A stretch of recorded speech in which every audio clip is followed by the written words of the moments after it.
So while the lectionary text eliminates the first two parables of this chapter of Luke, it's important to remember that the story of the prodigal fits within the bigger picture of lost and found, and what it means to love a God who will go to long lengths to ensure that no one, no thing is lost as insignificant. A single sheep is lost into the wilderness and sought until found. A single coin is missing and the house is lit up until the glimmer of the lost one is seen. These stories tell us that all important message, you matter. But they also reinforce for us that being lost does not mean we live in a place outside of the potential care and oversight of the rescuer. The sheep was far out in the wilderness, but still in a place that the shepherd could eventually find. The shadowy corner into which the coin had rolled was still within the household of the searching woman. Rather than emphasizing lostness as an opposition to being found, we must seek a new interpretation that doesn't lead us to mischaracterizations or a dislocation of others as outside of God's grace, knowing we are saved. No one can be too far for God to be invested in them. Similarly, we might also risk a false pride that would allow us to see the some who enjoy a place of privilege beneath the wings of the Almighty. Sheep, coin, or child, God's care and compassion extends further than we could logically expect or even self-defeatedly accept. But you, yes, you, are within God's view. This is true for every person, regardless of how well known they have been throughout history. Through the story of the prodigal, the lost child, Jesus extends the metaphor to also include God who goes with you on the travel through life, wherever you may roam.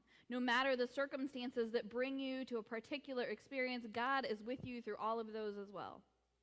This third part of the trilogy of parables describes quite well the lostness and foundness that comes during times and places of transition as the plot moves from the known home estate into the unknown travel and then back again to the point that the child begins being re-known in a new way. Yet as with the other two parables, the restoration comes from the initiative of the searching, loving parent. The parent who offers the fullest of welcome before the son could even speak, who sees him even when far off.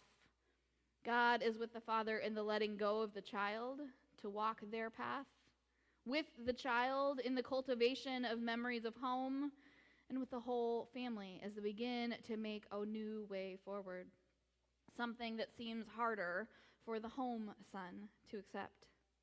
The story could have ended with the child being received into open arms of the parent and fit that same pattern as the sheep and the coin. But the story doesn't stop there. It makes room for the finding of what the other son has also lost, relationship with the younger son to be reclaimed and forgiven. Once again, the father takes the initiative to remedy the situation, speaking to that homebound child. Not in words of fairness or privilege, but in words of relationship and mutuality.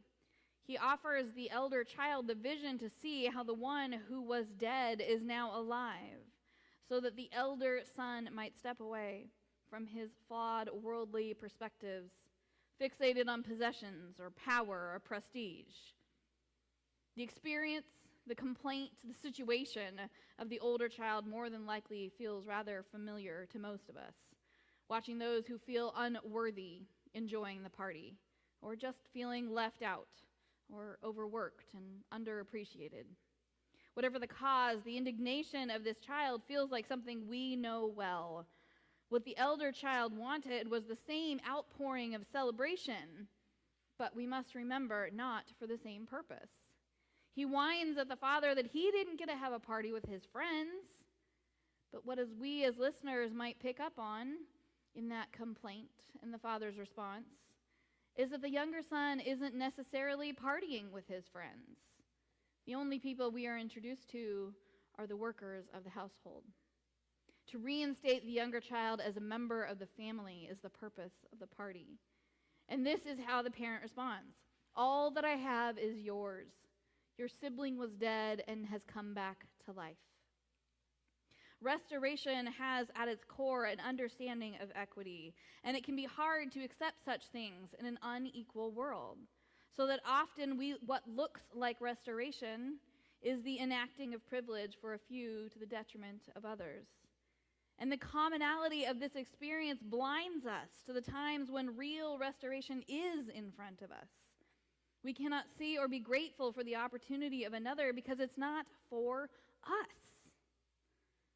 This week, the question came up in Bible study, what was the sin that the son was so ready to admit in planning his talk with his father? Was it the mere fact that he left? I mean, sure, we can get into expectations of the time, responsibilities of maintaining heritage and land, etc. But how many times in the first few chapters of our Hebrew scriptures do we hear tales of leaving home, land, and moving away, of building a new life in new lands, of the need to travel to bring growth to the people? In our modern culture, moving away is more common than remaining local. So this angle feels contrived if it is to be the sin. And it certainly isn't that this younger child did, as our ancestors are known to and tricked the parent into offering the inheritance, the blessing, to the unworthy child. The child is straightforward in this story. He asks for his part, and we have no evidence that the parent has any problem with it. So the child goes into the world to try to live a new way. And yes, he fails. But is it sin to learn the hard way that finances are complicated? That living on your own is harder than you expected? If we relate sin to a breakage in our relationship with God, then the elder son, who doesn't accept the welcome of the parent, is the one who's most intentional about putting distance between family members, if this is sin. This week, I was also floored to find out how often this passage is used as a clobber passage for those who have been thrown out from heavily religious families. Where I've always seen this story as one of overwhelming, unconditional love, some have used it as a way to say, when you come back to your senses and want to come back to living our way, we'll accept you with open arms. This is, I feel, a vast misrepresentation of the parent's role here, and an interpretation that falls in line instead with the older son's philosophy, not the divine, all-loving parent. But what is offered by the parent is love, just love, all along. So I was grateful this week to come across a retelling of the tale as an undoing of religious trauma that those particularly in the trans community have felt when this passage has been used against them.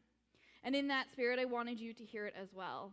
For in this moment, the needs of every one of God's children should be reminded that they have never and will never be lost from God's investment. In the retelling, Susan Cottrell reimagines the child who left as one who battled with themselves throughout childhood, finally comes to admit to themselves that he is not Mitchell, as the author names him, but a Marissa, leaving only a note and a request to say goodbye to Brother Mark. But after going out into the world and birthing her new identity, Marissa feels the tug to want to go home, a place that felt unsafe and has been far left in her past, but which she needs to turn to, so she recalls and calls home. So hear this excerpt from the story of the prodigal transgender daughter.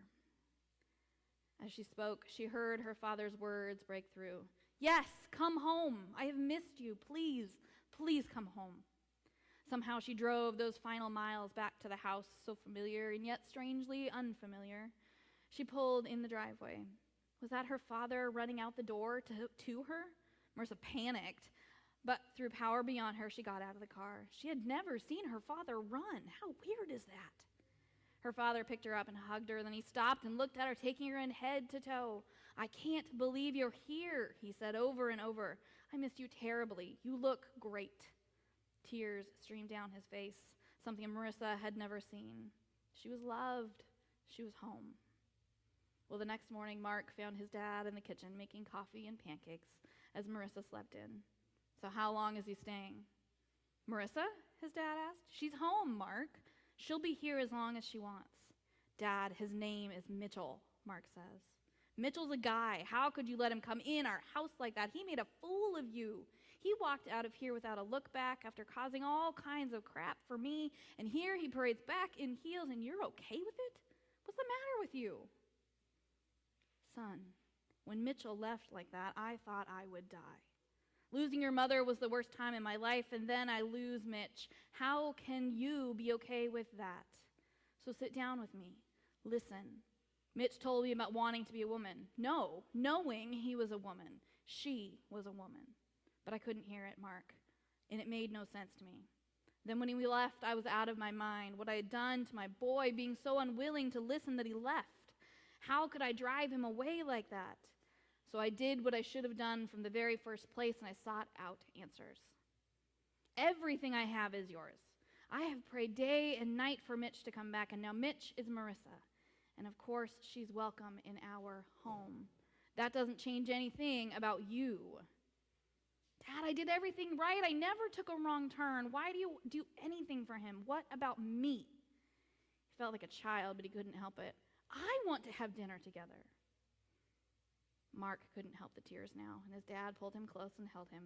Mark, my beloved son, I've always loved you with all my heart. Don't resent Mitch. He was miserable for years. I could never get it, but I get it now. He's finally able to be who he always was. She's Marissa, and she's happy. Let her have that. He stroked Mark's head as Mark closed his eyes. I just want you to be proud of me, Dad.